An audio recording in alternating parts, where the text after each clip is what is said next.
ॐ गणानां त्वा गणपतिगुं हवामहे कविं कवीनामुपमस्त्रवस्तमम् ज्येष्ठराजम् ब्रह्मणाम् ब्रह्मणस्पत नः शृण्वन्नोतिभिः सेदसादनम् ॐ महागणाधिपतये नमः। अस्य रुद्राध्यायस्य प्रस्य महामन्त्रस्य अघोर ऋषिः अनुष्टुप्छन्दः सङ्कर्षणमूर्तिस्वरूपो योऽसावादित्यः परमपुरुषः स एष रुद्रो देवता। नमः शिवायेति बीजम् शिवतरायेति शक्तिः महादेवायेति कीलकम् श्रीसाम्ब सदाशिव प्रीत्यर्थे जपे विनियोगः। ॐ अग्निहोत्रात्मने अङ्गुष्ठाभ्याम् नमः। ॐ दर्शपूर्णमासात्मने तर्जनेभ्याम् नमः। ॐ चातुर्मास्यात्मने मध्यमाभ्याम् नमः। ॐ निरूढवसुबन्धात्मने अनामिकाभ्याम् नमः। ॐ ज्योतिष्टोमात्मने कनिष्ठिकाभ्याम् नमः। ॐ सर्वकृत्वात्मने करतलकरपृष्ठाभ्याम् नमः। ॐ अग्निहोत्रात्मने हृदयाय नमः। ॐ दर्शपूर्णमासात्मने शिरसे स्वाहा। ॐ चातुर्मास्यात्मने शिखायै वषट्। ॐ निरूढवसुबन्धात्मने कवचाय हुम्। ॐ ज्योतिष्टोमात्मने नेत्रत्रयाय वौषट्। ॐ सर्वकृत्वात्मने अस्त्राय फट्। ॐ ऊर्ध्वुवः स्वरोमिति दिग्बन्धः। ध्यानम् आपातालनभस्थलान्तभुवनब्रह्माण्डमाविस्फुरत् ज्योतिस्फाटिकलिङ्गमौलिविलसत्पूर्णेन्दुवान्तामृतैः हस्तोकाप्लुतमेकमेशमनिशम् रुद्रानुवाकाञ्जपेत्। जाये दीप्सितसिद्धये ध्रुवपदम् विप्रोऽभिषिञ्चेच्छिवम्। ब्रह्माण्डव्याप्तदेहाभसितहिमरुचा भासमाना भुजङ्गैः कण्ठे कालाकपर्दाकलितशिशिकलाश्चण्डकोदण्डहस्ताः रक्षा रुद्राक्षमालासु ललितवपुषास्याम्भवा मूर्तिभेदा। रुद्राश्रीरुद्रसूक्तप्रकटितविभवान् प्रयच्छन्तु सौख्यम्। सञ्च मे मयश्च मे प्रियञ्च मे नुकामश्च मे कामश्च मे सौमनसश्च मे भद्रञ्च मे श्रेयश्च मे वस्यश्च मे यशश्च मे भगश्च मे द्रविणञ्च मे यन्ता च मे धर्ता च मे क्षेमश्च मे धृतिश्च मे विश्वञ्च मे महच्च मे संविच्च मे ज्ञात्रञ्च मे सूश्च मे प्रसूश्च मे शेरञ्च मे लयश्च मरतञ्च मे मृतञ्च मे यक्ष्मञ्च मे रामयश्च मे देवातुश्च मे दीर्घायुत्वञ्च मे न मित्रञ्च मे भयञ्च मे सुगञ्च मे शयनञ्च मे शोषा च मे सुदिनञ्च मे। ॐ शान्ति शान्ति शान्तिः।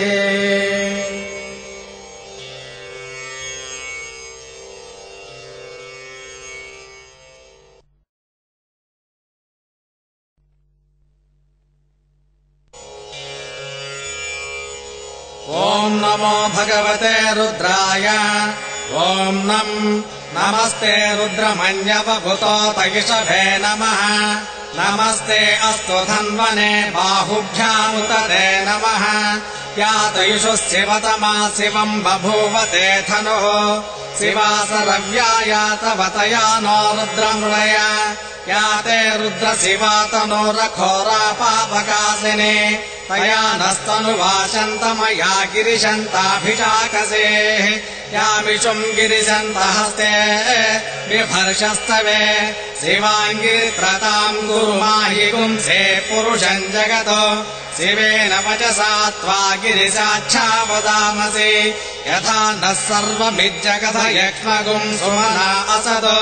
अध्यवोचदधिभक्ता प्रथमो दैव्याभिषको अहीगुश्च सर्वान् जम्भयन् सर्वाश्च यातु धान्यः असव्यस्ताम्रो अरुणभुत बभ्रुस्सु मङ्गलः ते चेमागुम् रुद्रा अभितो दिक्षो सिता सहस्रसो वैशागुम्भेणैमहे असव्योऽवसर्पति नीलग्रे भाविलोहितः उतैनम् गोपा अदृशन्नदृशन्नुदहार्यः उतैनम् विश्वा भूतानि सधृष्टा मृडयातिनः नमो अस्तु नीलग्रीवाय सहस्राक्षाय मेढुषे अथो ये अस्य सत्त्वानो हन्तेभ्यो करम् नमः प्रमुञ्च धन्वनस्त्वमभयो रात्रियोर्ज्याम् याश्च ते हस्तैषवः पराता भगवो वप अवतत्य धनुस्त्वगुम् सहस्राक्षस्य ते शुधे निशीर्य शिल्यानाम् मुखा शिवो नः सुमना भव विद्यम् धनुः कपर्दिनो विशल्यो बाणवागुम् भृत अनेशन्नस्येषव आभुरस्य निषङ्गदिः याते हेतिर्मेढुष्टमहस्ते बभूवते धनुः तयास्मान् विश्वतस्त्वमयक्ष्मया परिभुज नमस्ते अस्त्वायुधायानातताय दुष्टवे उभाभ्यामुत ते नमो बाहुभ्याम् तव धन्वने परिते धन्वनो हेतिरस्मान् मृक्तो विश्वतः अथो य इषुदिस्तवारे अस्मन्निधेहितम् नमस्ते अस्तु भगवन् विश्वेश्वराय महादेवाय त्र्यम्बकाय त्रिपुरान्तकाय त्रिकाग्निकालाय कालाग्निरुद्राय नीलकण्ठाय मृत्युञ्जयाय सर्वेश्वराय सदाशिवाय श्रीमन्महादेवाय नमः नमो हिरण्यवाहवे सेनान्ये दिशाम् च पतये नमो नमो वृक्षेभ्यो हरिकेशेभ्यः पशूनाम् पतये नमो नमः सस्मिञ्जराय विशीमते पथीनाम् पतये नमो नमो बभ्रुषाय व्याधिने नानाम् पतये नमो नमो हरिकेशायोपभीतिने पुष्टानाम् पतये नमो नमो भवस्य हेचै जगताम् पतये नमो नमो रुद्राय तथाविने क्षेत्राणाम् पतये नमो नमः सूताय हन्त्याय वनानाम् पतये नमो नमः रोहिताय स्थपतये वृक्षाणाम् पतये नमो नमो मन्त्रिणे वाणिजाय कक्षाणाम् पतये नमो नमो भुवन्तये वारिवस्कृताय औषधीनाम् पतये नमो नम उच्चैर्घोषाय क्रन्दयते पतेनाम् पतये नमो नमः कृत्स्नभीताय धावते सत्त्वनाम् पतये नमः नमः सहमानाय निर्व्याधिन आव्याधिनीनाम् पतये नमो नमः ककुभाय निषङ्गिने स्तेनानाम् पतये नमो नमो निषङ्गिन इषुधिमते तस्कराणाम् पतये नमो नमो वञ्चते परिवञ्चते सायोनाम् पतये नमो नमो निचेरवे परिचयारण्यानाम् पतये नमो नमः सृकाभिभ्यो जिगागुंसद्भ्यो मुष्णताम् पतये नमो नमोऽसि मद्भ्यो नक्तञ्जरभ्रप्रगुन्तानाम् पतये नमो नमः उष्णेशिने गिरिचराय कुरुञ्चानाम् पतये नमो नमः इषुमद्भ्यो दन्वाभिभ्यश्च वो नमो नम आतन्वानेभ्यः प्रतिददानेभ्यश्च वो नमो नम आयच्छद्भो विसृजद्भ्यश्च वो नमो नमोऽस्यद्भो विद्यद्भ्यश्च वो नमो नम आसीनेभ्यः प्राणेभ्यश्च वो नमः स्ववद्भ्यो जाग्रद्भ्यश्च वो नमस्तिष्ठद्भ्यो दावद्भ्यश्च वो नमः सभाभ्यः सभापतिभ्यश्च वो नमो अश्वेभ्यो स्वरिभ्यश्च वो नमः आव्याधिनेभ्यो विविद्यन्तीभ्यश्च वो नमः उगणाभ्यस्तृगुंहरेभ्यश्च वो नमो वृक्षेभ्यो कृत्सपदिभ्यश्च वो नमो व्रातेभ्यो व्रातपदिभ्यश्च वो नमो गणेभ्यो गणपतिभ्यश्च वो नमो विरूपेभ्यो विश्वरूपेभ्यश्च वो नमो महद्भ्यः क्षुल्लकेभ्यश्च वो नमो रथिभ्यो रथेभ्यश्च वो नमो रथेभ्यः रथपतिभ्यश्च वो नमः सेनाभ्यः सेनानिभ्यश्च वो नमः क्षत्रुभ्यः सङ्ग्रहेतृभ्यश्च वो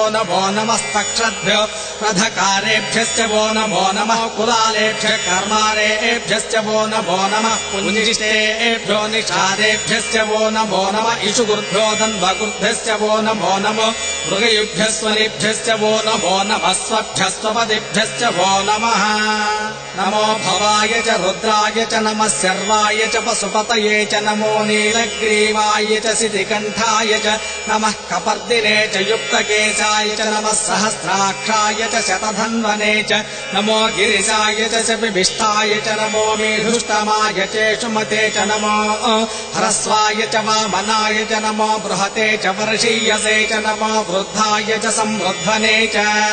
नमो अग्र्याय च प्रथमाय च नम आसवेशाजिराय च नमः शीघ्रियाय च शीभ्याय च नम ऊर्ण्याय च वस्वन्याय च नमः स्रोतस्याय च द्वीप्याय च नमो ज्येष्ठाय च कनिष्ठाय च नमः पूर्वजाय च परजाय च नमो मध्यमाय चापगल्भाय च नमो जघन्याय च बुद्ध्रियाय च नमः सोभ्याय च प्रतिसर्याय च नमो याम्याय च क्षेम्याय च नमः गुर्वर्याय च खल्याय च नमः श्लोक्याय च वसान्याय च नमो मन्याय च कक्षाय च नमः स्रवाय च प्रतिस्रवाय च नमः आशुचेनाय चाशुरथाय च नमः सोराय चावभिन्दते च नमो वर्मिणे च वरोधिने च नमो बिल्विने च कवचिने च नमः श्रुताय च श्रुतसेनाय च नमो दुन्दुभ्याय च हनन्याय च नमो दुष्टवे च प्रमुर्जाय च नमो दूताहि च प्रहिताय च नमो निषङ्गिने चेषु धिमते च नमस्तेष्णे च वेचायुधिने च नमः स्वायुधाय च सुधन्वने च नमः स्तुत्याय च वथ्याय नमः कात्याय च नीप्याय च नमः सूद्याय च रस्याय च नमो नाद्याय च वैशन्ताय च नमः कूप्याय च भट्याय च नमो वर्षाय च वर्षाय च नमो मेघ्याय च विद्युत्याय च नमः ईद्रियाय च तप्याय च नमो वात्याय च रेष्म्याय च नमो वास्तव्याय च वास्तुपाय च हर ओम् हर हर हर नमः सोमाय च रुद्राय च नमस्ताम्राय च अरुणाय च नमः शङ्गाय च पशुपतये च नमः उग्राय च भीमाय च नमो अग्रे वथाय च दूरे वथाय च नमो हन्त्रे च हनीयसे च नमो वृक्षेभ्यो हरिकेशेभ्यो नमस्ताराय नमः शम्भवे च मयो भवे च नमः शङ्कराय च मयस्कराय च नमः शिवाय च शिवतराय च नमस्तीर्याय च कूल्याय च नमः पार्याय च भार्याय च नमः प्रतरणाय चोत्तरणाय च नमः आतार्याय च लाज्याय च नमः शिष्याय च पेण्याय च नमः शिखत्याय च प्रभाष्याय च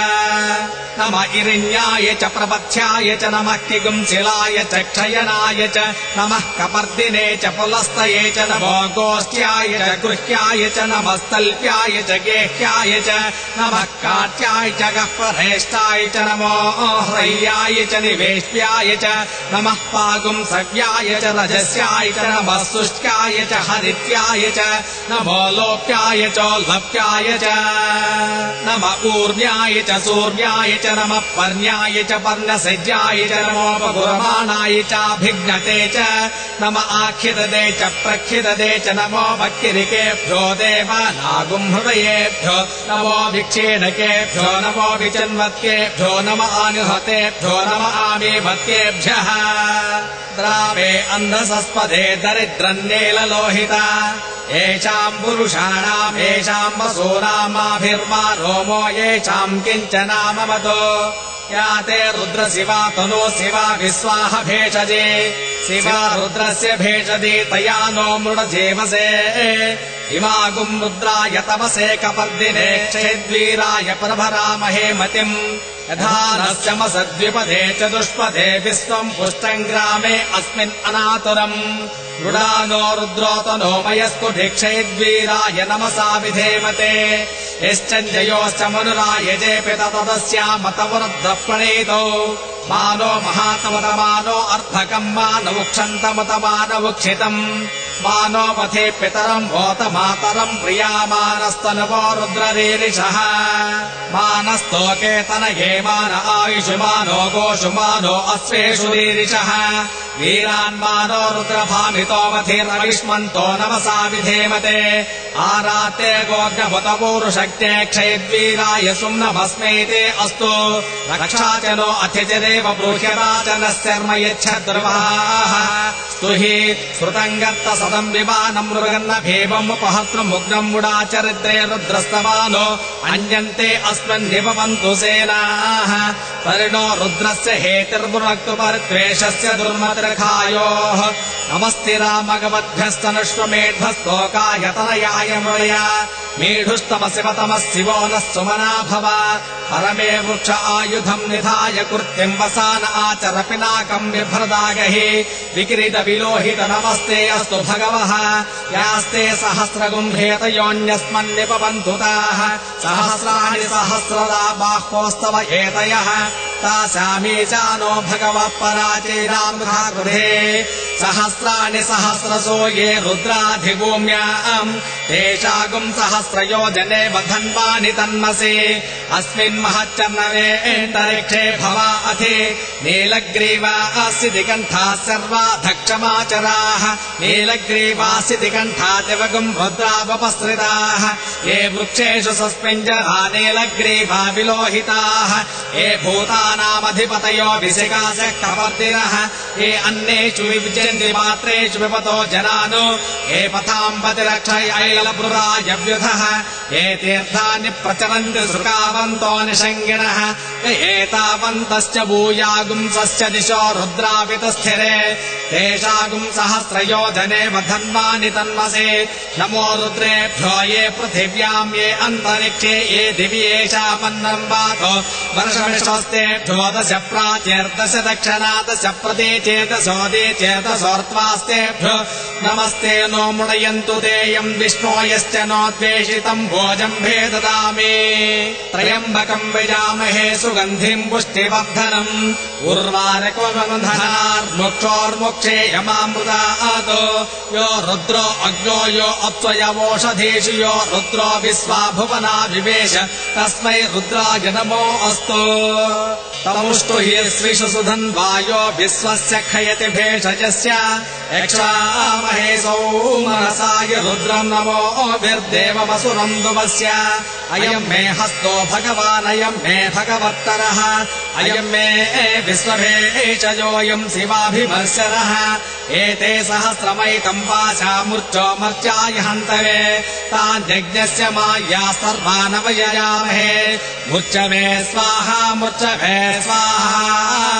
प्राणानाम् ग्रन्थिरसि उद्योमाविशान्तकः तेनान्येनाप्यायस्व नमो रुद्राय विष्णवे मृत्युर्मे पाहि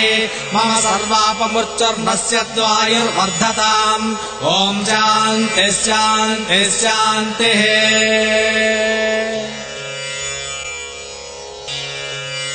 हरिः ओम्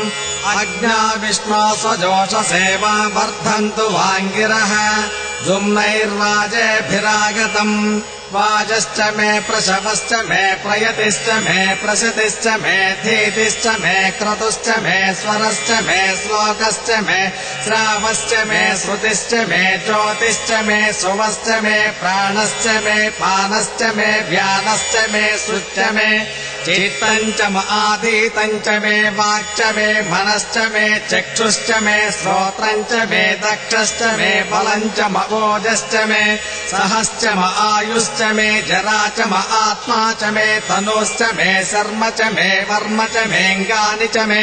स्थानि च मे परोगुंसि च मे शरीराणि च मे ज्येष्ठ्यञ्च म आधिपत्यञ्च मे मन्युश्च मे भामश्च मेऽम्भश्च मे जेमा च मे महिमा च मे वरिमा च मे प्रथमा च मे वर्ष्मा च मे दाघृया च मे वृद्धञ्च मे वृद्धिश्च मे सत्यञ्च मे श्रद्धा च मे जगच्च मे धनञ्च मे वशश्च मे त्विषिश्च मे क्रीडा च मे बोधश्च मे जातञ्च मे जनिष्यमानञ्च मे सूक्तञ्च मे सुकृतञ्च मे वित्तञ्च मवेद्यञ्च मे भूतञ्च मे भविष्यच्च मे सुगञ्च मे सुपदञ्च मरद्धञ्च मरद्धिश्च मे क्लुप्तञ्च मे क्लुप्तिश्च मे मतिश्च मे सुमतिश्च मे सेञ्च मे मयश्च मे प्रियञ्च मे नुकामश्च मे कामश्च मे सोमनसश्च मे भद्रञ्च मे श्रेयश्च मे वशश्च मे यशश्च मे भगश्च मे द्रविणञ्च मे यन्ता च मे धर्ता च मे क्षेमश्च मे धृतिश्च मे विश्वञ्च मे महच्च मे संविच्च मे ज्ञात्रञ्च मे श्रूश्च मे प्रसूश्च मे शीरञ्च मे लयश्च मरतञ्च मे मृतञ्च मे यक्ष्मञ्च मे रामयश्च मे जीवातुश्च मे दीर्घायुत्वञ्च मे न मित्रञ्च मे भयञ्च मे सुगञ्च मे शयनञ्च मे शोषा च मे सुदिनञ्च मे रूक्ष मे सोनृता च मे पयश्च मे रसश्च मे घृतञ्च मे मधु च मे सग्निश्च मे सपेतिश्च मे कृषिश्च मे वृष्टिश्च मे जैत्रञ्च म औद्भिज्यञ्च मे रयश्च मे रायश्च मे पुष्टञ्च मे पुष्टिश्च मे विभुच मे प्रभुच मे बहुच मे भूयश्च मे पूर्णञ्च मे पूर्णतरञ्च मे क्षितिश्च मे भूयवाश्च मे अन्नञ्च मे क्षुश्च मे व्रीहयश्च मे यवाश्च मे माषाश्च मे तिलाश्च मे मुद्गाश्च मे खल्वाश्च मे गोधूमाश्च मे मसुराश्च मे प्रियङ्गवश्च मे नवश्च मे श्यामाकाश्च मे देवाराश्च मे अस्मा च मे मृत्तिका च मे गिरयश्च मे पर्वताश्च मे सिकताश्च मे वनस्पतयश्च मे हिरण्यञ्च मे यश्च मे शीर्षञ्च मे त्रपुश्च मे श्यामञ्च मे लोहञ्च मे अग्निश्च म आपश्च मे विरुधश्च मवोषधयश्च मे कृष्णपच्यञ्च मे कृष्णपच्यञ्च मे ग्राम्याश्च मे पशव आरण्याश्च यज्ञेन कल्पन्ताम् वित्तञ्च मे वित्तिश्च मे भूतञ्च मे भूतिश्च मे पशुश्च मे वसतिश्च मे कर्म च मे शक्तिश्च मे अर्थश्च म एमश्च म इतिश्च मे गतिश्च मे अग्निश्च म इन्द्रश्च मे सोमश्च म इन्द्रश्च मे सविता च म इन्द्रश्च मे सरस्वती च म इन्द्रश्च मे पूषा च म इन्द्रश्च मे बृहस्पतिश्च म इन्द्रश्च मे मित्रश्च म इन्द्रश्च मे वरुणश्च म इन्द्रश्च मे त्वष्टा च म इन्द्रश्च मे धाता च म इन्द्रश्च मे विष्णुश्च म इन्द्रश्च मे स्विनौ च म इन्द्रश्च मे मरुतश्च म इन्द्रश्च मे विश्वे च मे देवा इन्द्रश्च मे पृथिवी च म इन्द्रश्च मेऽन्तरिक्षम् च म इन्द्रश्च मे जौश्च म इन्द्रश्च म दिशश्च म इन्द्रश्च मे मूर्धा च म इन्द्रश्च मे प्रजापतिश्च म इन्द्रश्च मे अगुंसुश्च मे रश्मिश्च मेदाभ्यश्च मेऽधिपतिश्च म उपागुंसुश्च मेऽन्तर्यामश्च म ऐन्द्रवायवश्च मे मैत्रावरुणश्च म आश्विनश्च मे प्रतिप्रस्थानश्च मे शुक्रञ्च मे मन्दी च म आग्रयणश्च मे वैश्वदेवश्च मे ध्रुवश्च मे वैश्वानरश्च म व्रतग्रहाश्च मे दिग्राह्याश्च मे ऐन्द्राग्नश्च मे वैश्वदेवश्च मे मरुत्पतीयाश्च मे माहेन्द्रश्च म आदित्यश्च मे सावित्रश्च मे सारस्वतश्च मे पौष्णश्च मे वाग्देवतश्च मे हारियोजनश्च मे इद्मश्च मे बर्हिश्च मे वेदिश्च मे दिष्टियाश्च मे स्रुवश्च मे जवसाश्च मे ग्रावाणश्च मे स्वरवश्च मवपरवाश्च मे धिशवने च मे द्रोणकलशश्च मे वायुव्यानि च मे पूतभृत्यमा